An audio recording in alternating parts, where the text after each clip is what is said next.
Eto guys, yung araw na ibablog ko sana si ate dahil hihingi ko sana ng tulong pinansyal sa inyo para mapagamot sana at madala sa ospital kasi nagkaroon siya ng malalang karamdaman. Sana nga guys, maihingi ko pa sana ng tulong sa inyo pero bigla na lang pong namaalam si ate nung kami po ay paalis na ng isla. Kaya sana po matulungan nyo ang pamilya ni Kuya Alex sa pagpapalibing po kay ate. Ito yung time na nakakaiyak na ibablog mo pa sana at ihingi mo sana ng tulong para man lang sana mabigyan pa ng dugtong buhay ang kanyang buhay. Pero po namaalam na po si ate. Yan po yung kanyang anak na mayroon ding sakit.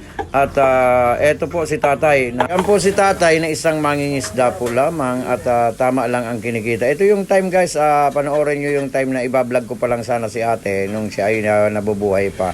RIP po sa pamilya ni Kuya Alex at sana po matulungan natin at bigyan natin ng magandang libing po si ate at eto po ang kahuli-hulihang vlog ko sa kanya. Ayan, mag-uumpisa pa lang nga sana ako pero eto na nga guys. Ayan, panoorin nyo at pakinggan nyo po ang aking paghingi ng tulong para sana kay ate. Para sa iyang agom guys na may stage 5 chronic disease po ang kanyang hilang. Stage 5 na po.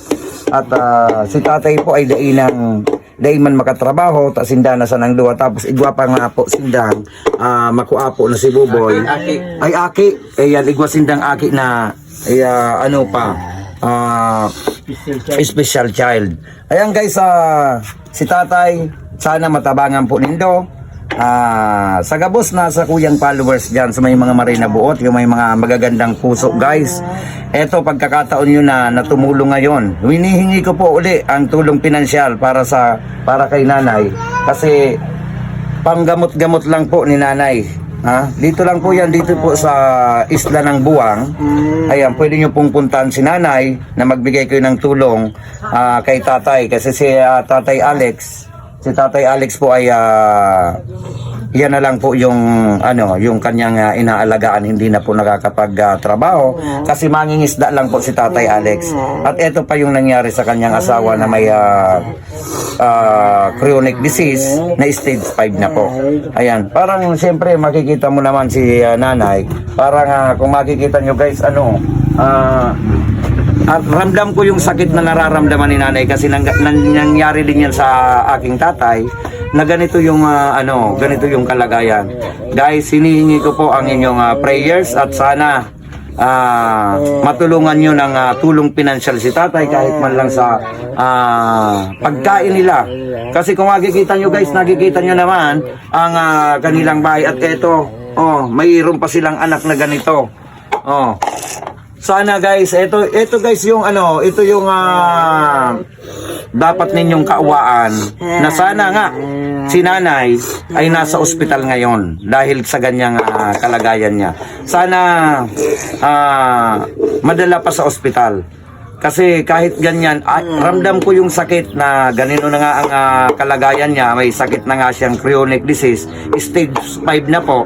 Tapos ganito pa, wala pa siyang kahit man lang na ituturok na yung sa nararamdaman niyang sakit. Sana may natuturok kay nanay para hindi niya nararamdaman yung ganong kasakit na niya. Sana guys, sa tulong ninyo, ayan, tulong pinansyal. Ilalagay ko po dyan ang GCash number nila para direkta sa kanila ang tulong ninyo para po pag nagpadala po kayo sa kanila po mapunta agad at maibili agad si nanay ng kanilang kailangan. Kasi tingnan nyo naman ang kalagayan. Tay, humingi ka tayo ng tulong sa ating mga viewers po.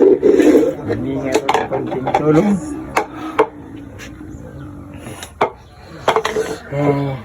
Bakit na asawa ko?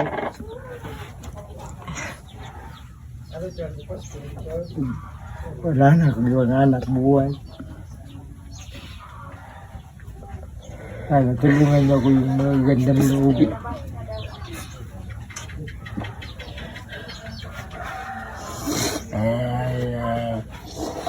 Ayan guys, sana matulungan natin si tatay, ang kanyang pamilya. Kasi ako naluluwa na dito.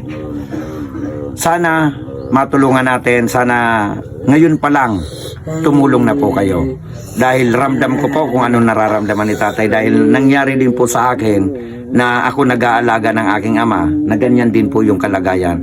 Huwag naman sana nating antayin na kahit man lang maibsan ang sakit na nararamdaman ni nanay, na sana may iniinom siyang gamot, may tinuturok para hindi ganun naman kasakit na nakikita natin na ganito.